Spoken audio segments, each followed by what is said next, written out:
Hello everyone, welcome to learn अभी extra. इस video में हम लोग देखेंगे क्लास 9th साइंस की बुक का चैप्टर 3 एटम्स एंड मॉलिक्यूल्स का जो पार्ट आपका मोल कॉन्सेप्ट रह गया था, फाइनल पार्ट है ये।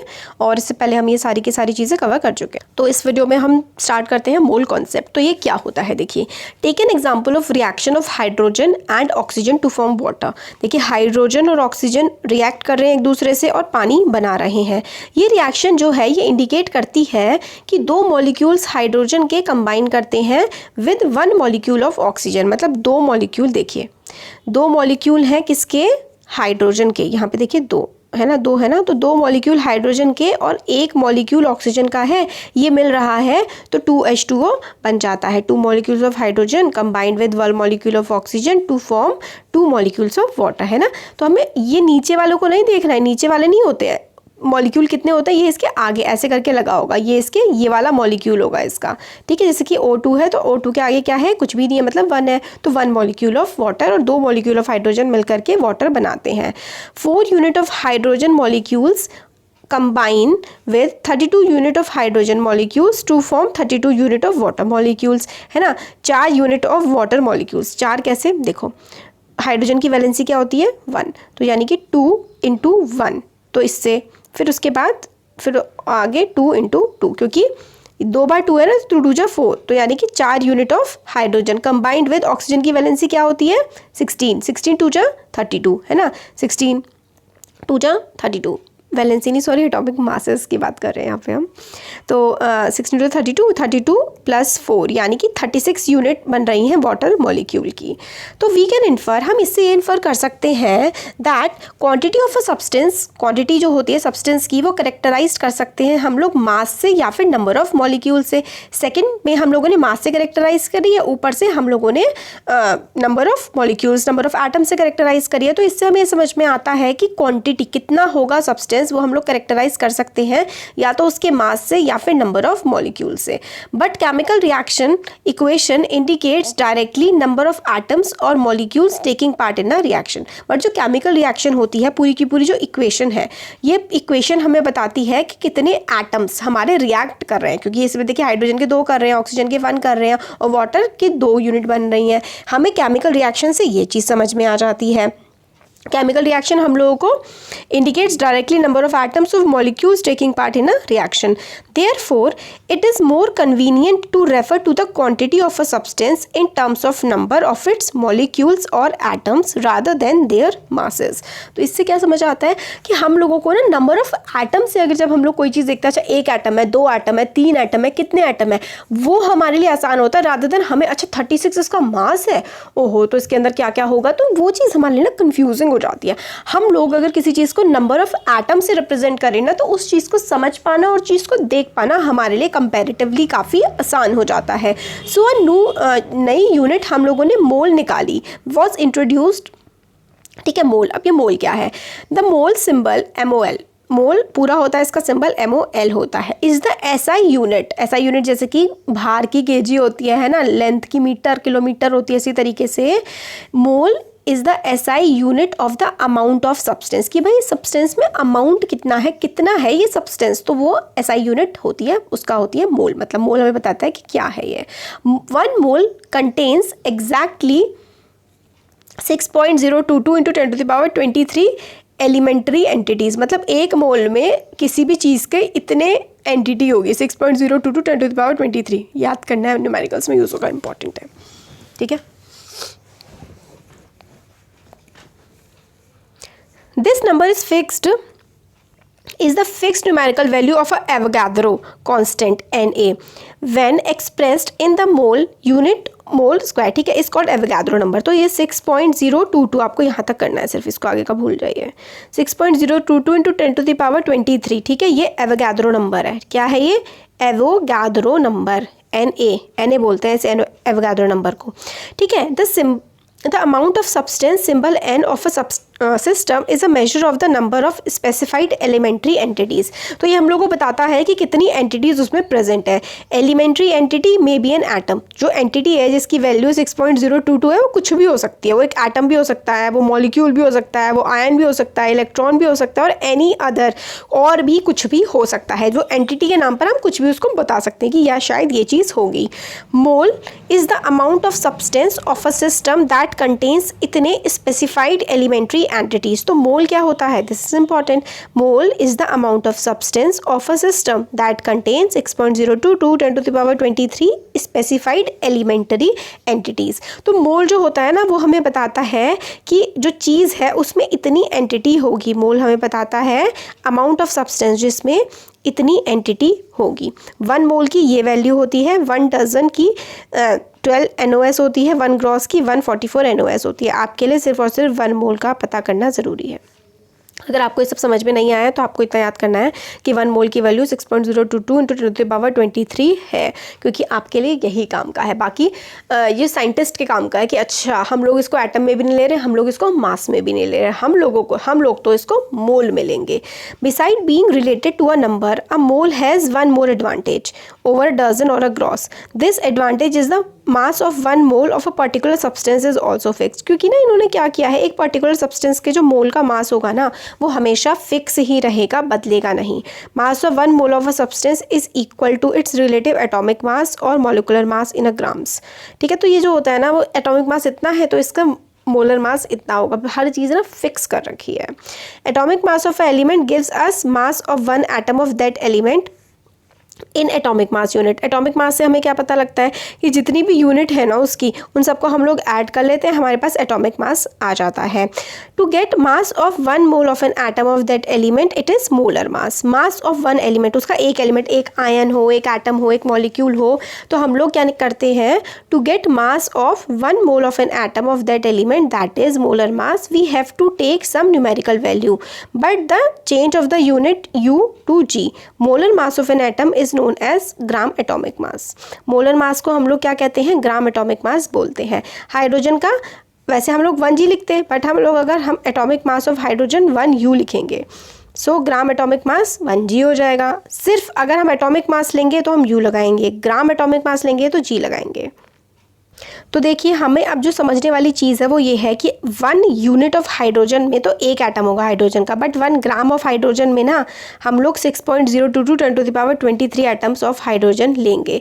सिमिलरली अगर हम लोग बात करें 16 unit has only 1 atom, 16 unit जो है वो एक एटम होगा, बट 16 ग्राम जो होगी ना, ये याद रखना, अगर 16 ग्राम हैज़ 1 मोल एटम, 16 ग्राम का एक मोल एटम होगा, यानी कि 6.022 10⁻23। तो देखिए यहाँ पे ना आपको शायद मे भी कन्फ्यूजन हो रहा हो, बट सिंपल सी बात यह है, अगर 1 ग्राम हाइड्रोजन है तो उसकी भी यूनिट 6.022 10⁻23 होगी। अगर 1 ग्राम ऑक्सीजन है तो उसकी भी यही होगी, 1 ग्राम नाइट्रोजन है तो उसकी भी यही होगी। तो ये जो चीज़ है ना, ये ज़्यादातर केमिस्ट इस्तेमाल करते हैं अपनी काउंटिंग मेजर के लिए, कि मतलब अगर 1 है ना तो उसका 1 मोल यही होगा। 1 मोल की जो वैल्यू होगी ना वो हर एक एटम के लिए, क्योंकि हम लोगों ने एटॉमिक मास और मोलर मास, एटॉमिक मास और एटॉमिक नंबर, ये तो हर एटम का बदलता रहता है, बट जो मोलर मास है ना, अगर कोई एटम एक है, चाहे वो ऑक्सीजन हो, चाहे वो नाइट्रोजन हो, चाहे वो हाइड्रोजन हो, कुछ भी हो, सबका 1 मोल का जो मास होगा वो 6.022 10⁻23 नंबर ही होगा। रिलेटिव मास इन ग्राम्स हम लेके चलते हैं, सबकी वैल्यू यही आती है। अब देखिए न्यूमेरिकल से आपको और अच्छे समझ में आएगा, इसकी थ्योरी तो इतनी इंपॉर्टेंट थी भी नहीं। एक बार ये देखते हैं। देखिए 1 mole of carbon atom, 1 mole carbon atom का क्या होगा, ये 6.022 10⁻23।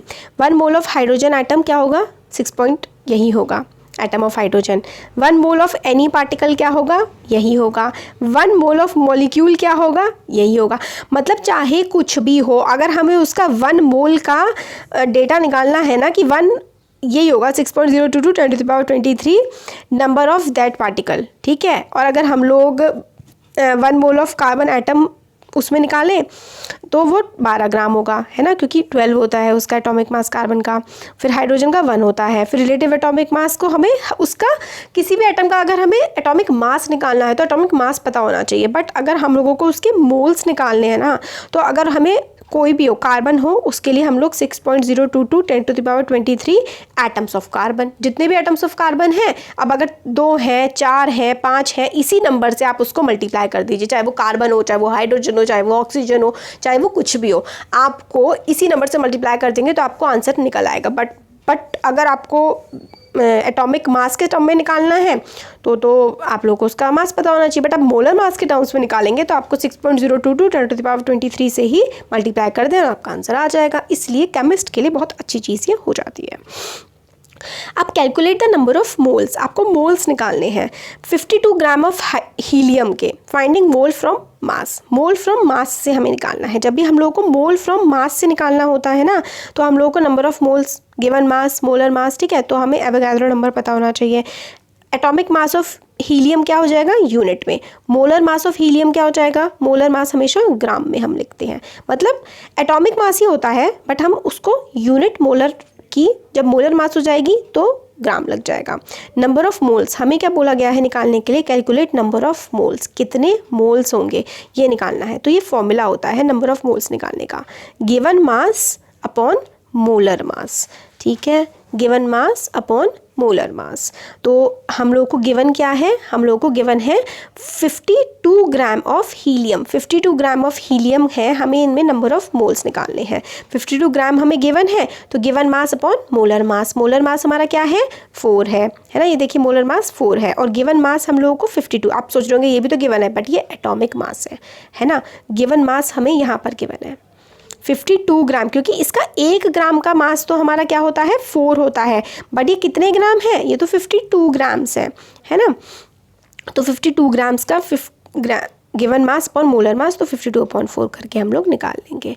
अब हमें सेकंड में दिया हुआ है ये 12 number of helium atoms finding mole from number of particles. अब नंबर ऑफ पार्टिकल से निकालना है, तो नंबर ऑफ पार्टिकल से जब हमें निकालना होता है तो नंबर ऑफ मोल्स होते हैं given number of particles upon Avogadro number. जब हमें पार्टिकल्स दिए होते हैं ना, आपको ये याद रखना है, जब भी हमें पार्टिकल्स गिवन है तो हमें एवोगाड्रो नंबर लगाना है, और जब भी हम लोगों को ये गिवन है ना कि हमें नंबर ऑफ मोल्स निकालने हैं किससे, फाइंडिंग मोल फ्रॉम मास, मास से निकालना है तो हम लोग अपना normal procedure given mass upon molar मास, ठीक है, वो लगा देंगे। बट हमें पार्टिकल्स से है ना, अगर गिवन पार्टिकल लिखा हुआ है तो हम लोग को एवोगाड्रो नंबर लगाना होता है। Calculate the mass of the following, तो 0.5 मोल, अब देखिए यहाँ पे मोल्स गिवन है of nitrogen gas, mass from mole of molecule, mass from mole of molecule से निकालना है। तो हम लोगों को पता है ये हमारे इतने मोल हैं, तो गिवन मास हम लोगों का फॉर्मूला क्या होता है, मास, मोलर मास का फॉर्मूला होता है molar mass is equals to क्या होता है, given mass upon number of moles. ये वाला फॉर्मूला पुट करना है, देखिए ये वाला number of moles is equals to क्या होता है, given mass upon molar mass. ये वाला फॉर्मूला हम लोगों को ना मोलर मास गिवन है इसमें, और हमें नंबर ऑफ मोल्स निकालने हैं। ये देखिए यहाँ पर हमें क्या गिवन है, molar mass 0.5 number of mole है, हमें क्या निकालना है, mass of the molecule, mass of mole of molecule. तो given mass upon molar mass is equals to number of moles, number of moles हमें गिवन है और हम लोगों को मोलर मास निकालना है, तो हम लोग क्या करेंगे 28 × 0.5, सिर्फ यही वाला फॉर्मूला लगाना है, ये वाला फॉर्मूला पे यही 2 फॉर्मूले लगने हैं, एक्चुअली फॉर्मूले सिर्फ यही दोनों हैं, इसमें और कोई फॉर्मूले है ही नहीं। Number of moles is equals to given mass upon molar mass, number of moles is equals to given number of particles upon Avogadro number, ठीक है। यही नंबर ऑफ मोल्स के ये 2 फॉर्मूले आपको याद रखने हैं और ज़रूरत के हिसाब से यूज़ करना है, बिल्कुल दिमाग में बसा लीजिए। Number of moles equals to given mass upon molar mass, number of moles equals to given number of particles upon Avogadro number. तो देखिए यहाँ पर भी क्या लिखा हुआ है, नंबर ऑफ मोल्स, ठीक है, is equals to given mass upon molar mass, है ना, यही तो लगा रखा है। अब देखिए हम लोगों को क्या निकालना है, इसमें हम लोगों को मास निकालना है, तो हम लोगों को मोलर मास गिवन है और नंबर ऑफ मोल्स गिवन है। तो गिवन मास निकालने के लिए हम लोगों को number of moles into molar mass से मल्टीप्लाई हमने कर दिया। अब mass is equals to molar mass into number of moles, second वाले में भी हमें यही निकालना है। पहले हमें 0.5 के लिए निकालना था, N2 गैस के लिए। अब N2 था ना, तो नाइट्रोजन का क्या होता है 14 इंटू 2 करें, क्योंकि N2 के लिए था, बट यहाँ पे सिर्फ N के लिए है, तो यहाँ पर हम लोगों को सेकेंड पार्ट में सिर्फ और सिर्फ 14 से मल्टीप्लाई कर देना है। अब हमें क्या गिवन है, ये देखिए हमें नंबर ऑफ़ एटम्स गिवन है, तो नंबर ऑफ़ एटम्स या फिर पार्टिकल्स निकालने होते हैं, तो given number of particles upon Avogadro number. तो गिवन नंबर ऑफ़ पार्टिकल्स ये है और एवोगाड्रो नंबर 6.022 10⁻23, ये से ये कट जाएगा, इसका आंसर आ जाएगा 1/2, है ना। तो बस ये आ गया, फिर हमने इसको 14 से मल्टीप्लाई कर दिया। 14 से मल्टीप्लाई क्यों किया, क्योंकि हमें क्या निकालना था, नंबर ऑफ़ नाइट्रोजन एटम्स के लिए निकालना था ना हमें। तो देखिए नंबर ऑफ़ एटम्स निकालने हैं, given mass molar mass into Avogadro number, ये वाला फॉर्मूला हमने लगा दिया था। इसी तरीके से सारे के सारे हो जाएंगे। बस 6.022 ये नंबर ऑफ़ N2 मॉलिक्यूल्स, जैसे ये वाला था, अब इसमें हमें N2 मॉलिक्यूल निकालने हैं नीचे वाले में। तो हम लोगों ने ये जो पूरा ये वाला प्रोसेस किया था, इसमें हम लोगों को 28 से मल्टीप्लाई कर देना है, बस इतना सा करना है। इसमें हम लोगों को इतने पार्टिकल्स थे और N2 का था, तो 28 इंटू 6.022 इंटू 10⁻23 अपॉन 6.022, क्योंकि दोनों क्यों लिखे हैं, क्योंकि एवोगाड्रो नंबर तो नीचे लिखा जाता है, तो वो तो हमारा यही है, और इसमें हमें गिवन भी यही है, इससे कट जाएगा, डायरेक्ट 28 आंसर आ जाना है फिर हमारा। अब यही है, देखिए कुछ है नहीं इसमें, होपफुली आपको समझ में आ ही गया होगा। अगर आपको न्यूमेरिकल्स में प्रॉब्लम आती है ना, तो मैं दोबारा बना दूंगी वीडियो। आपको कुछ भी नहीं करना है, सिर्फ और सिर्फ ना 2-3 फॉर्मूलाज है वो याद कर लेंगे तो आपको प्रॉब्लम आएगी ही नहीं। तो हो गया हमारा चैप्टर कंप्लीट। कैसा लगा वीडियो ज़रूर बताइए, अच्छा लगा तो लाइक करिए, चैनल को सब्सक्राइब करिए, अपने फ्रेंड्स के साथ भी शेयर करिए। Thank you.